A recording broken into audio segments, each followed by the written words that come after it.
Bonjour à tous, donc nous allons aujourd'hui réfléchir à un cas clinique pour vous faire travailler sur la grande urgence en infectiologie. Il y en a quelques-unes, celle-là elle en est une majeure, qui est le risque de méningoencéphalite.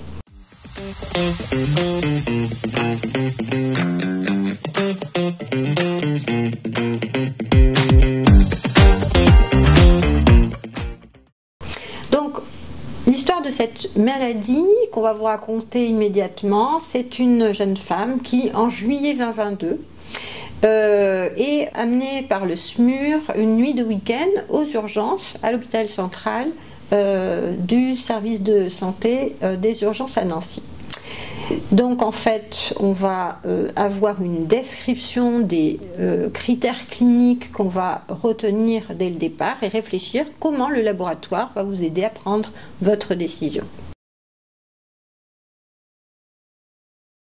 Donc pour la présentation du cas, c'est une femme jeune de 30 ans qui n'a pas d'antécédents notables. Elle vient donc avec une fièvre aiguë à 39 degrés. Elle est assez confuse. Elle décrit également des nausées et des céphalées hyperalgiques. Et tout ça au retour d'une semaine de vacances dans un site balnéaire. Donc forcément, devant ces informations précieuses, le mécanisme réflexe de l'étudiant doit se mettre en marche et en fait on va faire des hypothèses. Donc quels virus doivent être suspectés, quels agents infectieux en dehors des virus et quelle est la conduite à tenir pour le patient et les contacts. On ira au laboratoire ensuite. Pour les virus qu'on peut suspecter, ce sera les virus qui seront responsables de méningite ou de méningoencéphalite. Donc on peut citer par exemple l'entérovirus, les virus herpétiques. Pour les agents infectieux hors virus, il y a bien sûr l'étiologie bactérienne, donc le plus grave entre guillemets le méningocoque, mais il peut aussi y avoir des cas en fonction de l'âge et du contexte, à pneumocoque ou à Mycobacterium tuberculosis. Donc la conduite à tenir, ce sera, tant qu'on n'a pas éliminé un méningocoque, c'est l'isolement gouttelette du patient. Au niveau du laboratoire, nous, il faudra qu'on regarde à l'examen direct si on voit des germes qui poussent et aussi faire une PCR pour éliminer l'herpès. Donc en fait, après cette première partie de la réflexion, on a envisagé que des virus ou des bactéries qui sont responsables de méningite ou de méningoencéphalite doivent être recherchés, vu leur gravité. Et pour certains virus, leur bon pronostic aussi qui élimine le besoin d'hospitalisation.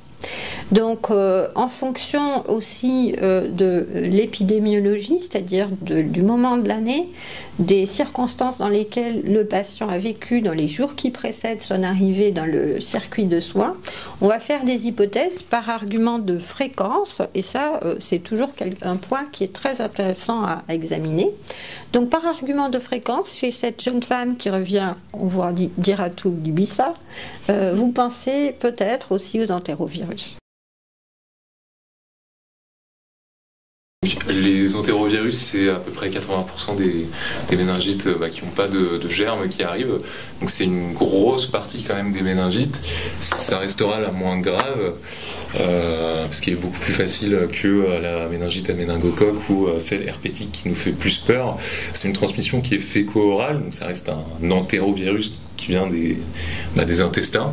Et le diagnostic, on va le faire sur une PCR.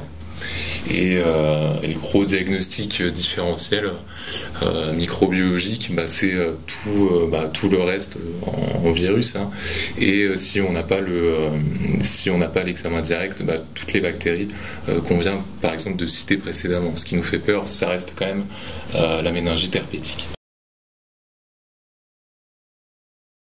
Donc on va avoir en fait l'isolement de la patiente dont tu as parlé, qui est une mesure de protection essentiellement des contacts de l'environnement, des soignants aussi qui vont la prendre en charge.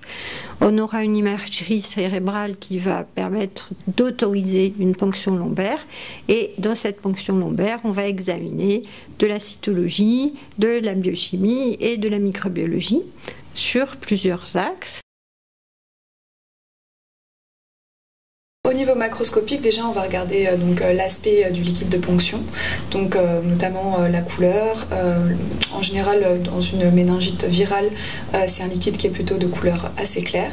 On va également regarder la cytologie. Donc, si on retrouve des cellules type polynucléaire, type lymphocyte ou un mix des deux. Et puis, dans un second temps, on va également faire une analyse biochimique. On va regarder la glycorachie, la protéinorachie, la présence de lactate. Et voilà pour le début. Puis après, il y a l'examen direct, comme l'a dit mon collègue, du liquide céphalorachidien, la recherche plutôt de germes bactériens cette fois. Donc sur ces deux images, vous voyez d'une part un examen direct avec des méningocoques qu'on devine là, en grains de café, dit-on, et dans les infections extrêmement profuses où on trouve dès le début à l'examen direct l'agent infectieux et la réaction des polynucléaires.